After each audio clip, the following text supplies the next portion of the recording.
Well, it's a great pleasure to welcome CipherWave to the 2021 Cloud Conference, and a person who's no stranger to any of the My Broadband conferences, none other than Wayne Dessau, who's the Chief Executive Officer at CipherWave Business Solutions. Now, Wayne has been the CEO of CipherWave Business Solutions since joining CipherWave in 2015. The business has grown into a group of companies which operates in the following telecoms verticals. They're doing wholesale network aggregation, they're doing fibre to the home, ISP Home Connect. So really, CipherWave has a whole host of business solutions, which is a B2B ISP, as well as as Broadlink, which was acquired from Rain by CipherWave in July of 2020. And I remember you and I were chatting about that last year sometime. Wayne, it's good to see you. We've chatted in the past. As I mentioned, last year we were together and being interviewed. I was interviewing you, and you were telling me about where CipherWave is going, some really exciting acquisitions that you've made, and CipherWave's core product offerings. Now, you've got a whole host of them, as you mentioned right now, and broadband is one of them, and fiber to the home. But I'd like to understand today, with the cloud conference, about the cloud products that you guys are actually offering. Yeah, good afternoon, Aki. Thank you for the opportunity to have yet another catch up. Always pleasant speaking to you. So, as we chatted in the past, I mentioned we're in the connectivity space. On the cloud side of our business, where we focus on is offering infrastructure as a service, so that's virtual service hosted in the cloud. Backup as a service, where we offer customers the ability to back up or send copies of their data offsite into our private cloud hosted in South Africa in our Madrid data center. Disaster recovery as a service, which is, through COVID become a very, very critical service for businesses having business continuity. And then software as a service, Aki, that's probably one of the products or services in the cloud that is a lot more familiar to businesses, using services like Office 365 or licenses like Citrix licenses. So those are the core cloud services that CipherWave focuses on. So I understand that CipherWave, resells Microsoft Cloud, for example. You're doing products like Azure and Office 365. What I'm interested in understanding is how you're able to offer your own private cloud services. You mentioned that you've got your data center in Midrand. I think that is really quite interesting. Yeah, okay, CipherWave's been actually operating our own data center well over 8 years now. And the need for that came from looking and seeing that businesses potentially may need an alternative from hosting business critical applications on premise, and to try and de-risk their business. So we saw that opportunity, and we created our data center. And from there, what we did was we created our own private cloud. So using a number of technologies, so we were utilizing at the time HP from a hardware perspective. And when you look at the cloud stack, we were using Microsoft hypervisors. And then we are a Veeam partner, so we use their technology, which is Veeam for backup and replication, that allows us to back up clouds, customers' data, not just from their on-premise, but also within our environment as well. So that predominantly is how we created our own private cloud, where we were able to go and offer customers services hosted on the back of our equipment. And we've been running that for quite some time now. Wayne, that's pretty impressive. I mean, so you offer quite an array of different services. It's just interesting to see, for me, a local company like CipherWave take a decision to invest in a local cloud environment, with the advent of large global providers making a play for the SA markets, as like Microsoft Azure, Huawei, AWS, Google Cloud we're hearing about. Why would CipherWave want to compete at least with these global providers? Aki, it's a very good question. And we see the local market has a lot of opportunity for private cloud service to what CipherWave is offering. And the simple reason for that is a large part of the market, or a large part of the public clouds as such, offer the services where customers can go and purchase on demand. But it's more around the support for their applications and that infrastructure, which is where the skill sets lack. So what we're trying to do at CipherWave is be able to offer the customers, a complete managed service in the sense that, if they do have a problem with their application, they have a number to call. They can speak to qualified, cloud engineers who are able to help them with their infrastructure problems, or even work with their partners. So where we've seen it is a lot of the time is when we look at business applications, so whether that be an ERP application like Sage or Cispro or even SAP, typically companies would engage with those entities and they have consultants. And so the people they work with may be specialists in the application, but not in the infrastructure. And if the infrastructure is not performing optimally, it typically has an impact on how the application performs. And as an end result, what happens is you have the end users who simply can't transact on the application. So there's a massive gap in the market to provide support for infrastructure. And that was one of the reasons why, we wanted to be able to offer that service, inside of the local market. Oh, well, that makes perfect sense, and South Africanize it, and I guess things like Popia make a huge influence as well. You mentioned that CipherWave did a technology refresh, but you never mentioned the technology choice your company went with. So I'm quite keen to hear if you're able to share with us what that cloud technology did, which is the cloud technology that CipherWave invested in, and why you did that particular investment with that particular provider. We started our cloud off utilizing a Microsoft hypervisor running off on the back of HP.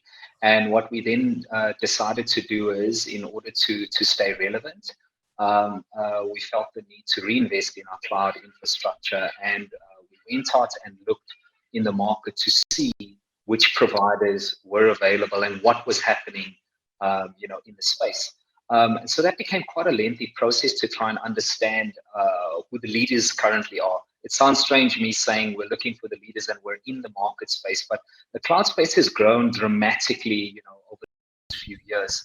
So as the process of elimination, we went through, the various platforms being VMware, and we looked at various cloud stacks as well as hardware vendors. And we settled on a partnership with Nutanix, where because we found that the infrastructure as such, or their cloud technology that they were using, was quite ahead in terms of the developments that they've put and the investment they had put into it. We also saw a gap where Nutanix was developing, not necessarily just for what cloud is doing now, but the integration capabilities, the self-service capabilities. And it was the self-service capabilities that caught our attention, because what we felt was a large portion of our interaction is through managed service partners. And those are typically entities who manage customers or companies on-premise environments.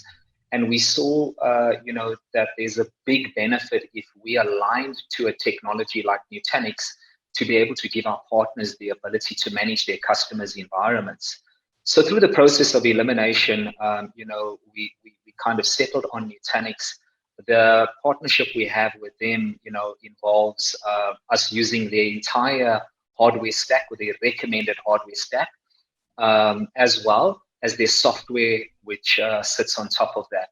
And we did that into 2020. So I'm happy to say that we've now completely refreshed our entire environment. And the whole reason for that was we wanted to gear ourselves, ready to ensure that we can service our customers for where they were taking their business next. A lot of what we were currently using was sufficient to be able to provide our customers that service. But as I said, we looked a little bit ahead. And, one of the questions was, what is the next 5 years? Where are our customers taking their business? Where are our partners looking to innovate? And we saw the multi-cloud being one of the requirements, because you can't dictate to where companies need to host their data. And so Nutanix did that for us very, very easily. As I said, that ability to have the self-management of your infrastructure or of your environment was one of the big key takeaways. And then what was most important was the support around the platform. We saw the partnership with them being one where they understood what we were trying to do, and their offering included platinum support. So that just gave us that peace of mind of the highest availability of our platform, quickest turnaround time in the event that we needed them to respond. And that for us meant that we could give our customers that guarantee and that assurance around the service quality. Wow, okay. So that, I mean, it sounds like a big decision, but you've really analyzed the reasons why you're moving towards, this organization. And I guess that I understand it completely. Makes complete sense. And at the end of the day, you need to look at the next 5 years, as you mentioned. Now, naturally, one of the concerns that most people will have when businesses start, for example, and they start thinking of moving their applications into the clouds is security. I mean, security is one of the things that people are talking about over and over again, the Achilles heel with this remote working environment that we're in right now. Now, over the recent months, we've seen a number of data breaches. Now, what is CipherWave doing to ensure that its customers' infrastructure is secure in your private cloud? And I'm sure that that keeps you awake at night, security, because I know how passionate you are about it. Yeah, I think also whenever we do catch up, that becomes quite the dominant topic point, and it is very, very relevant if we look at the number of data breaches that happened not only in our market locally but globally. So coming back to CipherWave, on our side, there are two main areas that we look at in terms of where our responsibility or our immediate responsibility lies. One of those is perimeter security. So, from our perspective on the perimeter side, we've got security sitting on our perimeter edge because we own and operate the network as well. And that's quite important because of early detection. You want to be able to pick up anomalies before they actually get into the customer's environment. So we've ensured that we have enough measures in place and the right equipment to assist us from a perimeter perspective. And when I talk about the early detection, is it looks at what type of traffic patterns are coming into our network and how irregular they look. If there is something that does seem to look irregular, it's I want to almost use the word, it quarantines it or isolates it for inspection before it's released into the network. So potentially, it may have minimum impact on the perimeter side of it before it gets to the customer equipment. And then from an additional measures that we look at is then just looking at inside of the customer's environment by putting additional firewalling, and we're a FortiGate partner. So again, inside of that perimeter to protect the customer's environment, we give customers the ability to do so by adding FortiGate firewalls in. And so, the rules associated with that would either limit the type of traffic that customers having coming into the network. And then when we look at end users accessing customers' environments, actually we add things like two-factor authentication, multi-factor authentication services on top of it to make sure that actually the end user is actually the correct person authenticating, into that ERP environment.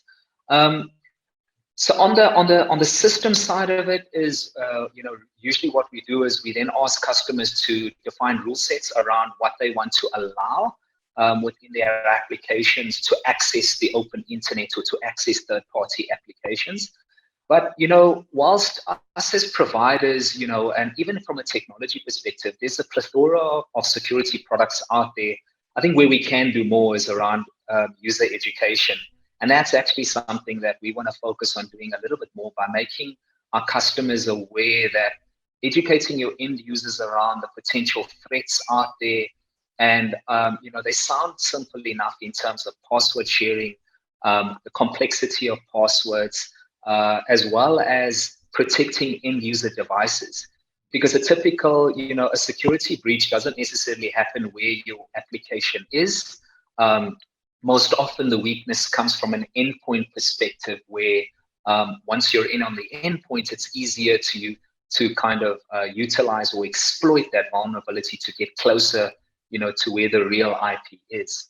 So those are just some of the things that we do and focus on from a security perspective. Well, I think it's brilliant. It's not just one approach. You've got different layers, and I love the perimeter security application that you have that has a lot of AI built in and detecting the stuff before it gets in. I think it's really quite critical. Now, when you considering businesses had to adjust their operating models due to the pandemic, it's been tough for many businesses. And I mean, it's probably assisted with cloud adoption, and you've seen it. I mean, you just see the numbers. Everybody has accelerated cloud adoption in every organization. What, in your view, is some of the things that you need to consider when you choose the right cloud solution? Because I think that is so important. People rush into the cloud. It's not often the right cloud solution.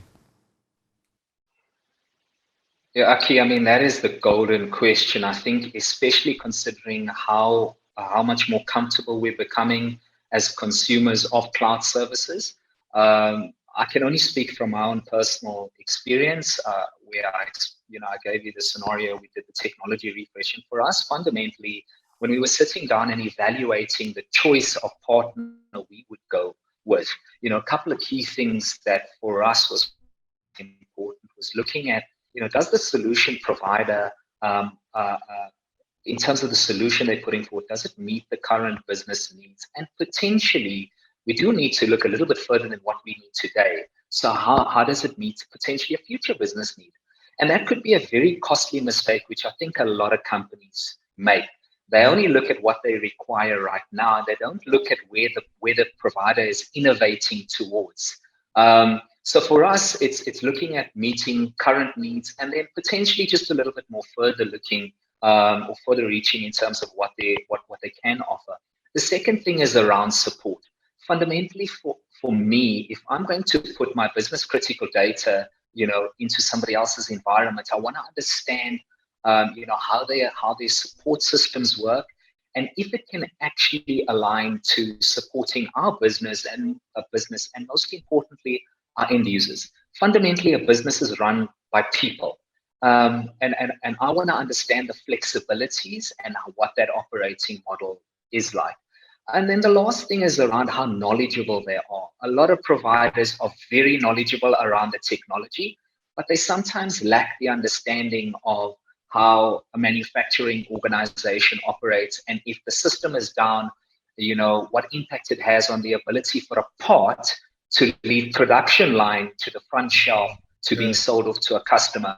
So fundamentally, when we're sitting down, we're looking and having those conversations to customers. So when you're moving your ERP, application into our cloud, we understand if you call us on the 25th of the month to say we're unable to close off or to do preparation of books, we're not just worried about the fact that the server is hanging. We're looking at how it impacts you having the ability to close off financials. So that alignment, I think, of your service provider to your business operating model is very, very important. It goes beyond the niceties of dealing with people, because often we usually call on our providers when we have problems. Yeah, it's true, Wayne, and I think you're spot on. You get that wrong in the beginning, it will be costly in the end. And I think that you need to look at that 3 to 5 year plan and see if your cloud provider will be able to grow with your business and be able to cater for the needs of the growth that you're experiencing. And I couldn't agree with you more on the support. I'm hearing some horror stories out there. When you look at CipherWave, focusing in terms of cloud and looking ahead, what are your plans? I know you were busy with acquisitions. You were busy. I mean, you guys are really growing so rapidly. What is CipherWave looking at in the next 12 months, say, with the cloud? I imagine you're going to be expanding even further on your cloud strategy. Well, Aki, I'm really hoping that over the immediate short term, which is 12 months, I can make good on my commitment to our shareholders, and at least grow that cloud platform out. But I'm not too worried, because I know there is plenty of customer requirements out there. Further looking, there's a lot of focus on developing our cloud offering further. we have a view in terms of cloud 2.0, looking at a lot of integration into multi-cloud. And without just saying that, what that's about is we understand our customers' applications won't only reside in CipherWave's private cloud. They may have other engagements with other suppliers, and those suppliers may develop applications for them in Azure or in AWS or in Google Cloud. And we want to be able to give them a seamless integration of where their business critical data is and have the ability to plug into other clouds. So thankfully, because of the technology choice we made with Nutanix, we have the ability to plug into multiple clouds. Then there's the automation, and a lot of businesses are still using legacy applications within their business. So we all like to talk about automation, but it does require some leaps and bounds in development.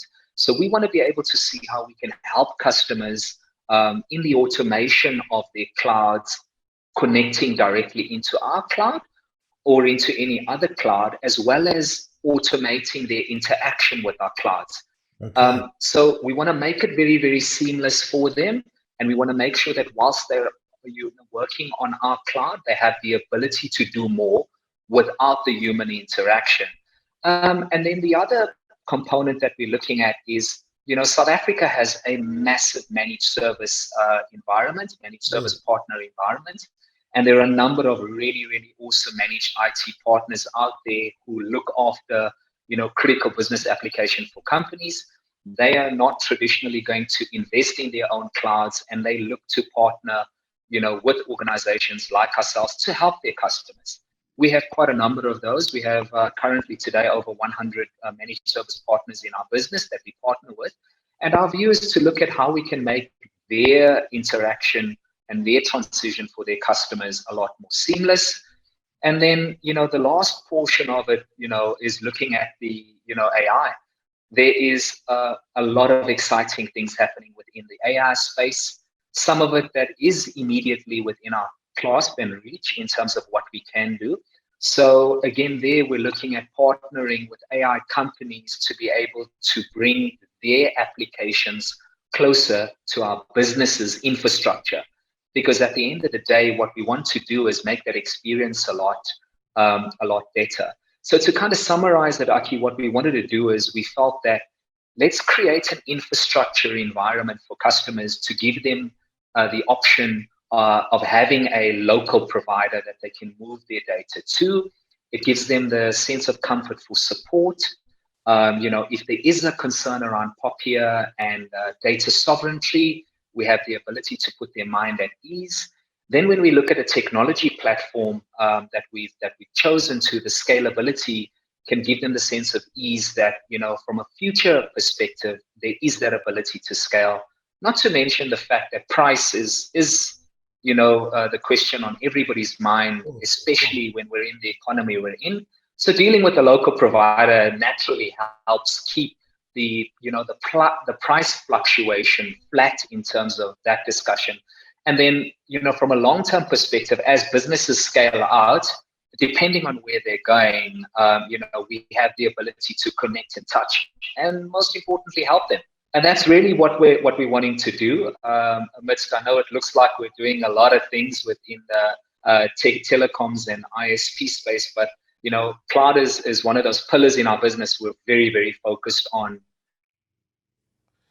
Wayne, it's you certainly have your finger on the pulse, and I love the growth that you guys have experienced. It's been just wonderful to see CipherWave over the last few years, growing in every direction, understanding what their customers want, and it's just great to see what you guys are doing in the cloud space. So Wayne Desar, the Chief Executive Officer at CipherWave Business Solutions, thank you so much for joining us at this year's 2021 Cloud Conference. I look forward to catching up with you again soon and seeing what CipherWave has been up to. But every time we talk, you're always blowing me away with the growth that you guys are experiencing. So well done. Thank you, Aki. Great catching up with you. Take care and keep safe. Thank you.